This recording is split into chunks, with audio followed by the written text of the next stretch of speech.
समृद्धी, की तुला काय वाटतं आता जे प्रोटेस्ट चालू आहे सगळं आणि जे सगळं चालू आहे वातावरण? Yes, protest in Delhi. Hmm. मला वाटतं की Dharmendra Pradhan should resign, because it's not NEET जो पेपर लीक झाला आहे, it's a very serious topic. It's not just a sheet of paper. काही लोकांसाठी लास्ट होप होती ती. काही लोकांसाठी ते फ्युचर होतं त्यांचं. असं वाटत होतं यार आपण पेपर देतो एक सिक्युअर फ्युचरसाठी. मुलं एवढी 2 वर्ष तयारी करतात, काही 4ही वर्ष करतात, काही मुलं ड्रॉप घेतात आणि मग करतात. सो इट्स लाईक की मुलं त्यांची पूर्ण होपच लूज करून देतात. कारण की ते त्यांचे मम्मी पप्पा विचारतात की घरी जाऊन बेटा तू पढ़ रहा है ना, मग ते पण बोलतात हां मम्मी पढ़ रहा हूँ. आणि मग जेव्हा पेपर देऊन येतो तो मुलगा, जेव्हा बाहेर येतो आणि त्याला कळतं की यार paper leaked, NEET 2026 paper, headlines of the day, NEET 2026 paper was leaked. So तो मुलगा विचार करतो अभी घर जाके मी काय रिप्लाय करू, how should I face my parents.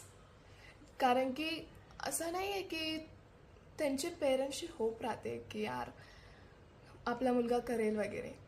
ते त्या मुलाचं फेलियर नसतं, but the system failed, the government failed.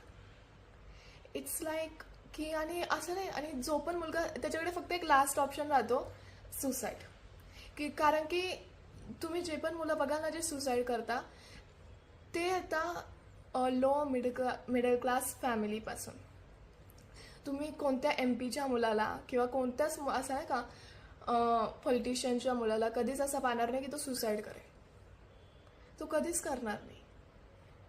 पण त्या मुलाला जाणीव असते यार अजून खर्च येणार आहे पुढे, आणि त्याच्यासाठी लास्ट होप असते. तो ड्रॉप पण नाही घेऊ शकत काही मुलं तर.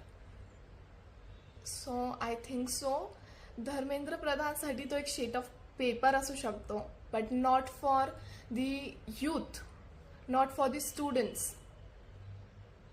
आणि जे पण दिल्लीमध्ये चालू आहे ते प्रोटेस्ट करताय, लाठीचार्ज लावताय तुम्ही मुलांवर, मुलींना मारतायत.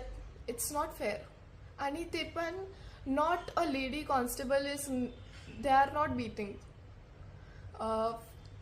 Literally a male police officers are beating women, and not only women, the boys also. So I think so it's a topic of concern. And आज मी पाहिलं इंस्टाग्रामवर की एका मुलीला म्हणजे मारलं आणि she was hospitalised and she is no more.